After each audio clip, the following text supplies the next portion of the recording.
Oke, hari ini kita akan belajar tentang tata cara sholat sunnah rawatib. Kenapa kalian harus mengetahui tata cara sholat sunnah rawatib? Agar nantinya terbiasa sholat sunnah rawatib, karena sudah tahu cara-caranya. Jadi tidak ada alasan lagi nggak mau melaksanakan sholat sunnah rawatib, nggak tahu caranya. Ada beberapa ketentuan dalam pelaksanaan sholat sunnah rawatib. Yang pertama, sholat sunnah rawatib itu tidak didahului oleh azan dan iqomah. Jadi ketika sholat sunnah rawatib itu tidak harus ada azan iqomahnya. Kenapa? Karena dia sudah mengikuti azan iqomahnya pada sholat fardu. Kemudian sholat sunnah rawatib dikerjakan secara munfarid. Nah, ada yang udah tahu nih munfarid itu artinya apa ya? Oh, benar sekali, munfarid itu artinya dikerjakan sendiri, tidak dengan cara berjamaah. Kemudian bacaan sholat sunnah rawatib tidak dikeraskan atau tidak dizaharkan, bacanya secara samar. Kemudian sholat sunnah rawatib qobliyah dilakukan setelah azan sebelum iqomah. Jadi antara azan dan iqomah itulah dilaksanakannya sholat sunnah rawatib yang qobliyah, dan yang sholat sunnah ba'diyahnya dikerjakan setelah sholat fardu. Nah, sholat sunnah rawatib ini dilakukan 2 rakaat dengan sekali salam. Artinya dia hanya dilakukan 2 rakaat salam, walaupun misal nih di sholat sunnah rawatib qobliyah asar itu 4 rakaat ya, yang ghairul muakkad, tapi dikerjakannya tetap 2 rakaat salam, 2 rakaat salam, sehingga menjadi 4 rakaat. Oke, bisa dipahami saya nih, Bu? Bisa? Oh, kalau bisa kita lanjut ya.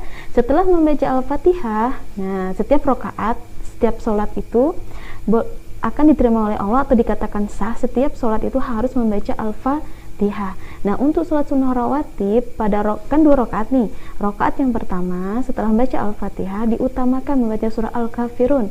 Kemudian pada rakaat kedua diutamakan juga membaca surah Al-Ikhlas.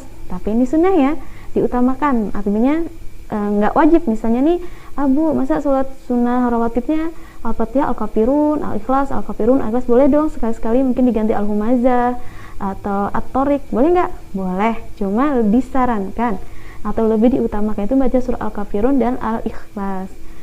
Lanjut, sholat sunnah rawatib disunahkan. Nah, ketika kita melaksanakan sholat sunnah rawatib disunahkan berpindah tempat setelah melaksanakan sholat fardu.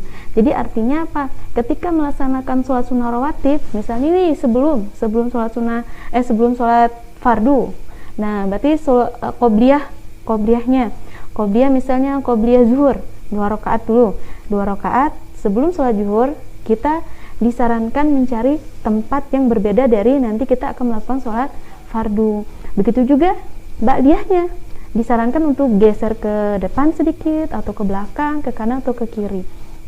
Gunanya apa? Nah, dalam kitab Nihaya Al-Muhtaj menurut Imam Nawawi bahwa kita berpindah tempat itu dimaksudkan apa? Untuk memperbanyak tempat sujud. Kenapa? Karena tempat sujud itu diyakini nanti di yaumil akhir nanti mereka akan menjadi saksi bahwa banyak saja tempat-tempat yang kita jadikan untuk sujud. Oke, kesayangan ibu semua. Kemudian kenapa ada berpindah tempat antara sholat fardu dan sholat sunnah? Itu akan menandakan atau akan menunjukkan bahwa orang itu dia membedakan, oh ini lagi sholat fardu, oh ini lagi sholat sunnah. Jadi tidak ada yang misalnya orang lagi sholat sunnah, tiba-tiba datang temannya dikira sholat fardu malah jadi makmum. Nah, itu ya anak-anak ibu ya. Kemudian lanjut, sampai di sini dulu perjumpaan kita hari ini.